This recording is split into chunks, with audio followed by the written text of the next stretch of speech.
Flies by Anthony Vercoe.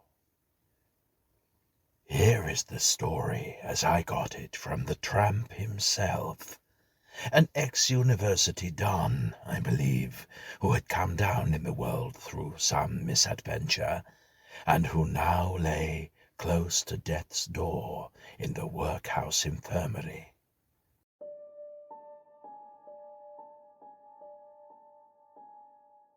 It was sickening weather, a typical English summer. All day long the rain had pattered on the rooftops and poured in a gurgling stream into the street gutters of the city. The dome of St. Paul's lay enveloped in a great black cloud, and the whole sky to the westward was angry and dark with foreboding.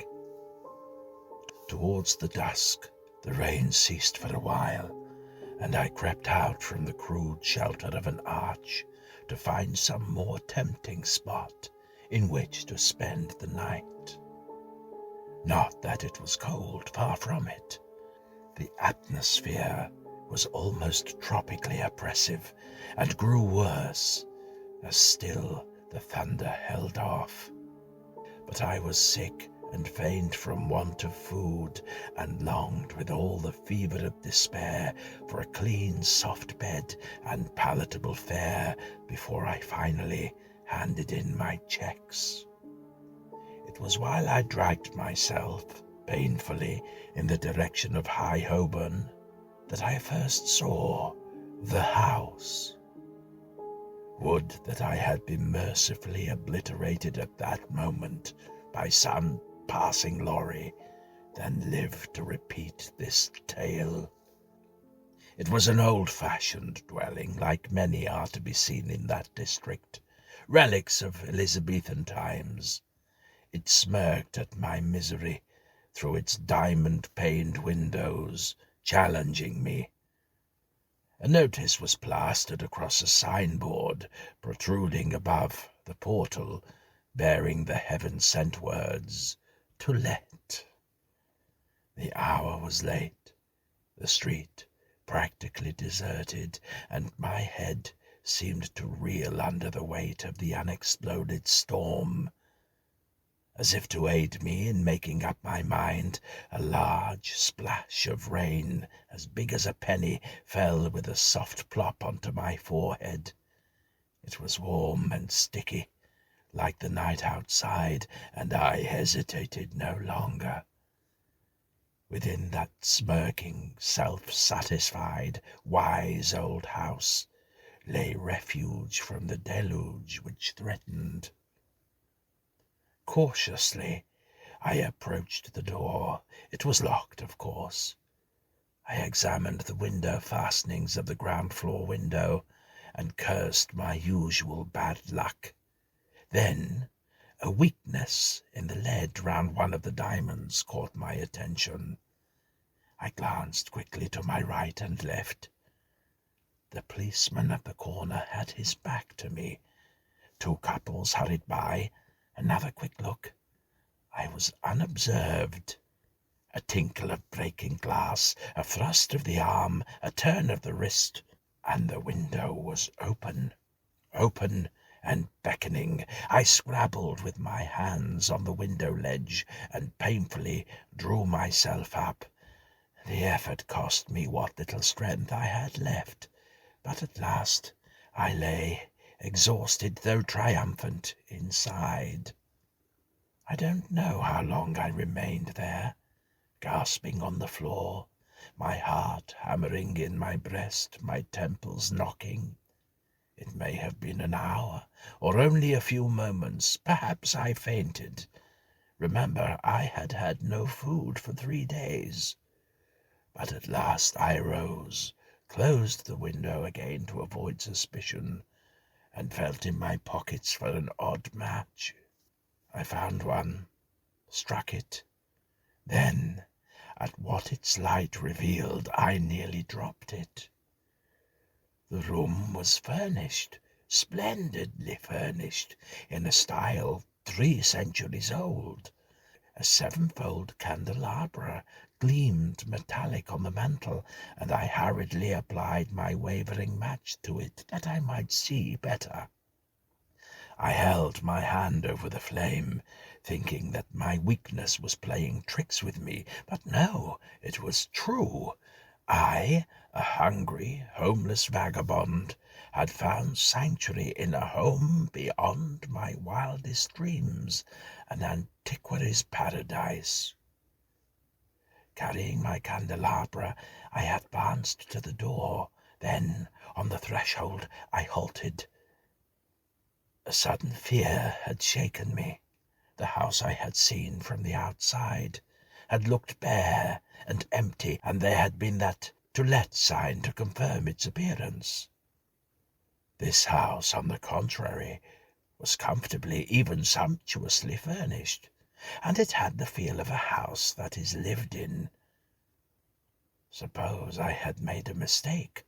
Suppose, in my feeble and overwrought state, I had broken into the wrong house.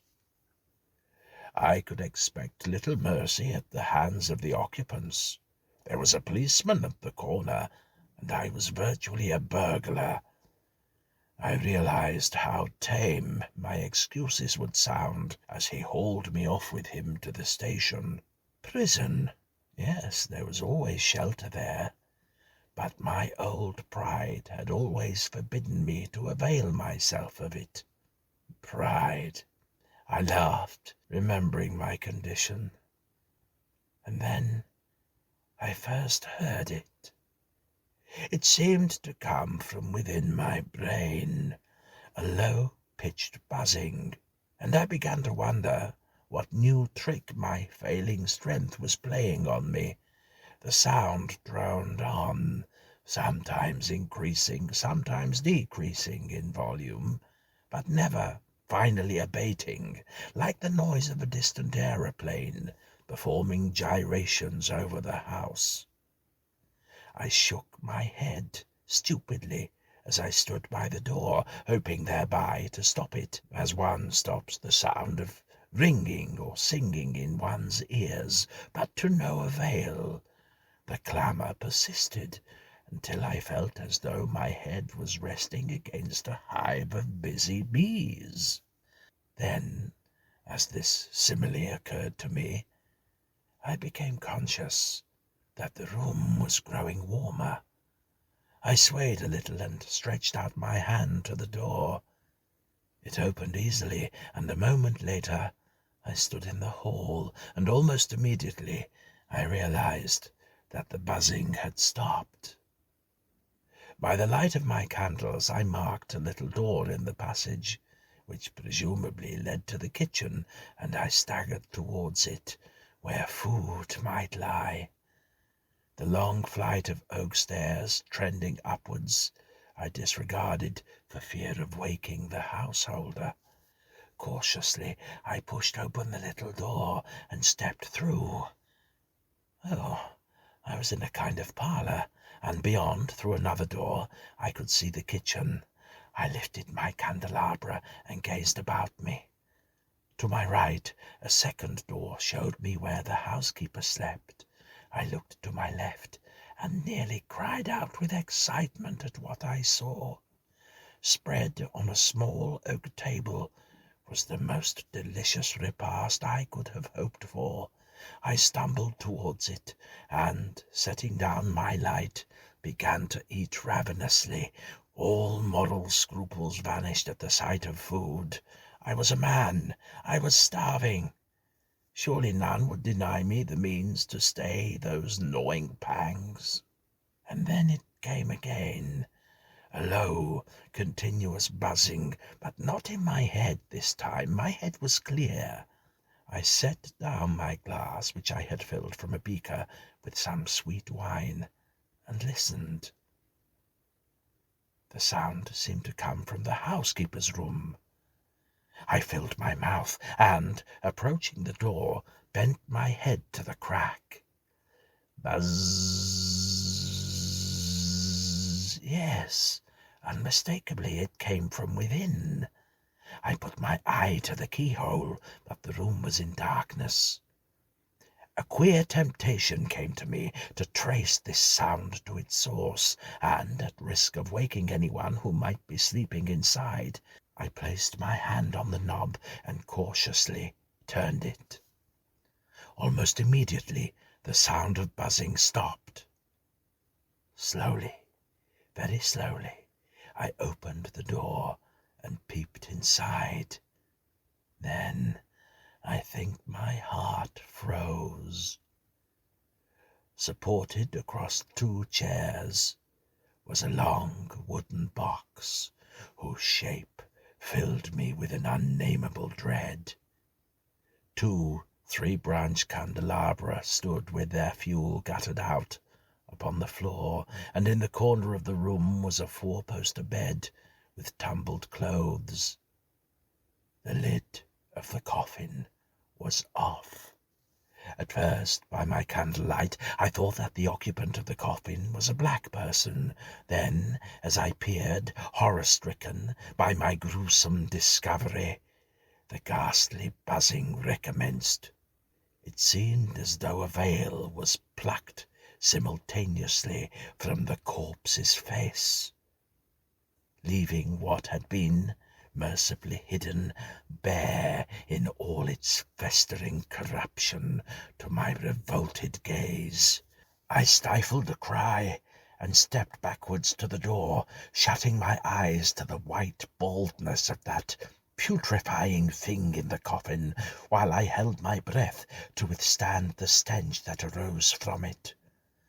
Something got in the way of my foot, and I stumbled. The knob flew out of my hand, and I heard the door slam behind me. Then, the next instant, I was battling frenziedly with the monstrous, droning, buzzing cloud of blowflies which had been feasting on the corpse. Madly I beat at them with my fists, but with little impression. The whole room seemed alive with little hairy legs, with tiny, sticky feet trying to settle on my skin, and all the time they kept up that hideous buzzing sound as they beat furiously with their wings on the fetid atmosphere. One, larger than the rest, to judge by its weight, settled on my lip and sought to insert its leprous body into my mouth. The thought of the thing it had just been feeding off flashed into my mind, nauseating me, and, as I struck savagely at it with my bare hand, I felt its huge, fat body squelch on my cheek and drop. Somehow I gained the door and opened it. I had dropped my candelabra in my panic, and now, panting and sweating with fear, I half crawled, half rolled into the parlor. As I heard the door of the bedroom slam to after me, I breathed a sigh of relief. For my escape. There had been something unnatural in the behavior of those flies, something almost wickedly intelligent in the way they had attacked me. Their assault had had the appearance of being carefully organized by a superior brain, by the mind of some great leader or general. Deprived of my light, I groped in the darkness for the little door which led to the hall. My fingers closed on the knob and turned it. Round and round it went, meeting with no resistance from the lock, while all the time a chill fear crept up my spine, paralyzing my very thoughts. Something had happened to the catch. The knob was useless. I was locked in. Madly I shook and rattled at the doorknob. Time and again I flung the pitiful weight of my wasted body against the sturdy oak of that small, relentless door, exhausting my newly gained strength in the useless effort. Then, when all hope had nearly left me, with a flash of illumination, I remembered the kitchen. Fool! I cursed myself stupidly as stumblingly I fumbled across the pitch-dark parlor to the kitchen door. Here surely would be a way of escape. I turned and shook my fist in the direction of those half-human flies buzzing maddeningly behind that shut door, that other door, the door of death. It was my body they wanted, to drink live blood and to taste live flesh. I had felt it, known it, there in that room while I had fought them. But I would cheat them yet. I laughed hysterically as I staggered across the threshold into the kitchen and made my way to the back door. A big window yawned to the right of it, flooding the place with a queer white moonlight. I tried the latch. Oh, blessed Virgin! It turned, and then I ceased to laugh. Not a fraction of an inch would the door move either way. I strained and tugged and pulled. At last I felt the round edges of the door, and the mystery stood revealed. Sharp points of nails, placed regularly at intervals, touched my fingers. My exit had been nailed up from the outside. But why? Even as I wondered, I heard the clanging of a bell somewhere in the street. I peered through the window. Queer how different London looks by moonlight. I realized I was gazing at a part of the city I had not dreamed existed. The houses opposite seemed almost to invade those on my side of the road, so narrow was the thoroughfare between. Decorative, too, they were, their black beams ornamented here and there with fantastic designs, while their gables lowered menacingly above my head, leaving but a strip of sky. Clang, clang, clang, clang, again that bell, nearer this time, and with it I could fancy I heard the scrape and bump of heavy wheels over cobbles. A voice was calling, a hoarse, melancholy voice, but the words eluded me. Who could be selling things in Holborn at this time of night? But at least he might render me assistance. If only I could attract his attention. I clambered onto a table which stood by the window and looked down. Here the street was on a lower level than at the front of the house. To jump would be difficult, even dangerous. The cart, for a cart it was, rolled into view, drawn by a great black horse.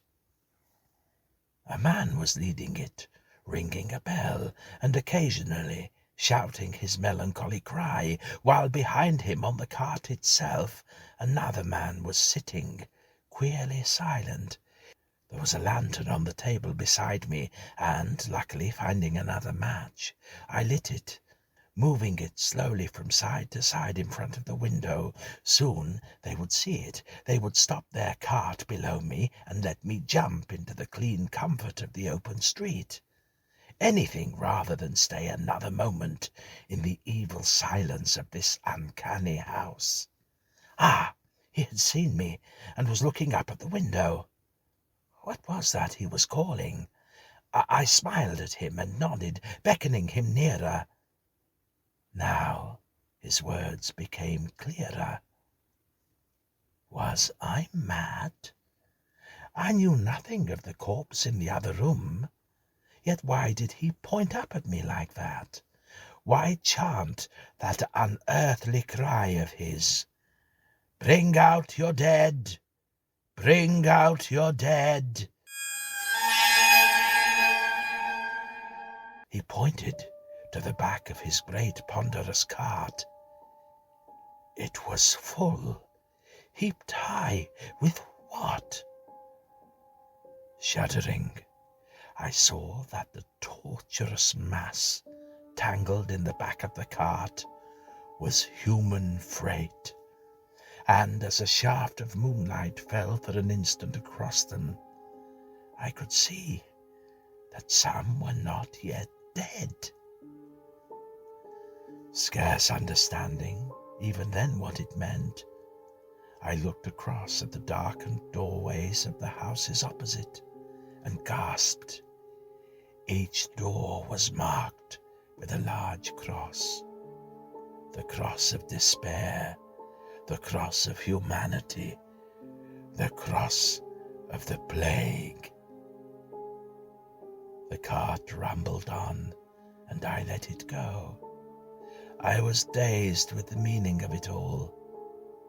Had I stepped back through 300 years when I broke through the window of the house in Holborn? Had I died outside when I lay under that arch in the pouring rain? And could this be my hell? And even while I clasped my tortured head in my hands, I heard again that dreadful buzzing of the flies. Fearfully, I tiptoed to the kitchen door and held my lantern aloft. The droning from the death chamber swelled, louder than a swarm of bees. They were angry at being balked of their prey, the living prey that was so much rarer than the dead. The atmosphere in the parlour was stifling, and I longed for something to drink. I thought of the wine and the food on the table in the corner, then, seeing it, recoiled. Had I really eaten that writhing mass of great white worms? Or had the food putrefied during the few minutes I had been out of the room? Something hummed triumphantly round my head, and out of reach. I turned and stared, hypnotized at what I saw. Watching me from its perch on a piece of rotten meat on the table was an enormous, fat blowfly. There seemed to be something malevolent about its very immovability. As I looked, it was joined by another and yet another, and now the buzzing became apparent within the parlour itself. I turned my head and stared at the bedroom door. Then I screamed my fear. From under a crack in the bottom of the door came an endless wriggling stream of fat, black bodies as big as nutmegs. One by one they spread their wings and hummed clumsily up on the table, where they settled and fixed me, a motionless dark mass behind the three leaders. The noise of the buzzing filled the thick atmosphere of the room, and into it crept a new note, a note almost of exultation, of fiendish delight at the way they had outwitted me. They formed up in companies, awaiting the signal to charge, while I could only stare, held spellbound by their uncanny discipline. For a moment there was a complete stillness, as the last of them joined the watching army. Then, in a mass, they rose, and the room echoed to the shrill, savage beating of their wings. With a wild yell, I dropped the lantern and fled into the kitchen, while all about me the disease-carrying vermin buzzed and whirred, settling on my face, my neck, my ears. I fought them off blindly and leapt onto the table by the window. It was a 16-foot drop at least down to the street, but I did not hesitate. The plague was in the house. The flies carried the plague. The food I had eaten had been infected. I could feel a lump under my arm, and a curious feeling of nausea overcame me. With my bare arm, I smashed the glass of the window, tearing and beating down the leads between the panes like a maniac. Though I had the dread scourge, I'd cheat the buzzing pest at least. They might feast on my carcass, but never while I drew breath. "Bring out your dead!" I cried. "Bring out your dead!" Then I crashed headlong down into the street below.